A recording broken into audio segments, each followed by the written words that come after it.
Hello दोस्तों, मैं हूं शैली आनंद और आज है दिवंगत अभिनेता ओम पुरी जी की बर्थ एनिवर्सरी।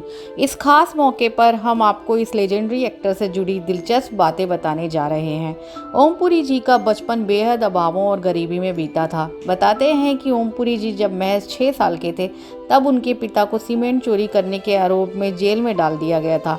इस घटना के बाद ओम पुरी का परिवार बिखर गया था और उन्हें घर चलाने के लिए उस छोटी सी उम्र में एक चाय वाले के यहाँ बर्तन साफ करने का काम करना पड़ा था।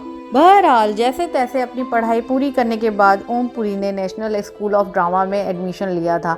आपको बता दें कि यही ओम पुरी और नसीरुद्दीन शाह की दोस्ती हुई थी। ओम पुरी की चर्चित फिल्मों की बात की जाए तो इनमें अर्थ, सत्य, आरोहण, द्रोह काल, आक्रोश, माचिस और आघात आदि शामिल हैं। जब ओम पुरी एनएसडी में पढ़ रहे थे तो उनकी मुलाकात शबाना आजमी से हुई थी, जिन्होंने एक्टर के लुक्स पर ऐसा कमेंट कर दिया था जिससे उन्हें बेहद बुरा लगा था। मीडिया रिपोर्ट्स के मुताबिक शबाना ने ओम पुरी को देखकर कह दिया था कि कैसे कैसे लोग एक्टर बनने चले आते हैं।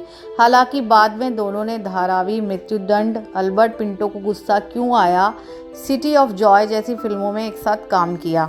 ओम पुरी ने कई फिल्मों में बेहतरीन एक्टिंग की थी। उनकी दिल तक जाने वाली आवाज़ की तो दुनिया कायल थी। फिल्मों से ज़्यादा वो पर्सनल लाइफ को लेकर भी काफ़ी चर्चा में रहे थे। उन्होंने साल 1991 में डायरेक्टर और राइटर सीमा कपूर से शादी की थी, जो कि एक्टर अन्नू कपूर की बहन है। हालांकि ओम पुरी और सीमा कपूर की ये शादी 8 महीने तक ही चली। इसके बाद 1993 में ओम पुरी ने जर्नलिस्ट नंदिता पुरी संग ब्याह रचाया था। कपल को एक बेटा हुआ जिसका नाम ईशान है। साल 2009 की बात है जब नंदिता ने अपने पति पर एक बायोग्राफी लिखी जिसका नाम था unlikely hero, the story of Om Puri. इस बायोग्राफी ने तहलका मचा दिया था क्योंकि उन्होंने इसमें ऐसे ऐसे खुलासे किए थे जिसे सुनकर और पढ़कर लोग दंग रह गए थे। खुद ओम पुरी भी इससे बहुत नाराज़ हुए थे। ओम पुरी ने बताया था कि वो उस समय चंडीगढ़ में शूटिंग कर रहे थे और तब उन्हें पता चला कि नंदिता ने उनके ऊपर बायोग्राफी लिखी है। ओम पुरी ने बताया कि वो बायोग्राफी में किए गए खुलासों से बहुत ज़्यादा शॉक थे। उन्होंने इसे घटिया बताया था और कहा था कि नंदिता ने उन्हें सेक्सुअल एनकाउंटर्स के बारे में ऐसा लिखा था जैसे कि वो उनकी सबसे बड़ी उपलब्धि थी। बीबीसी के साथ एक इंटरव्यू में ओम पुरी ने अपनी मौत के बारे में बात की थी और कहा था कि उनकी मौत अचानक ही होगी।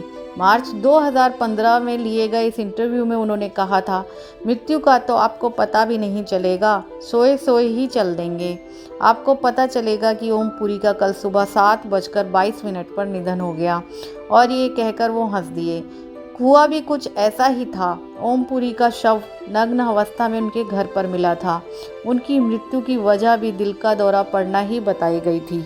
मिर्च मसाला, जाने भी दो यारों, चाची 420, हेरा फेरी, माला माल वीकली जैसी ना जाने कितनी ही फिल्में हैं जिनमें वे अपने अलग अलग तरह के किरदारों में दिखाई देते थे। अर्ध सत्य में दमदार अभिनय के लिए उन्हें नेशनल अवार्ड से सम्मानित किया गया था। ओम पुरी का बचपन काफ़ी गरीबी में बीता था और लंबे संघर्ष के बाद उन्होंने ये सफलता हासिल की थी। आज की स्टोरी में बस इतना ही।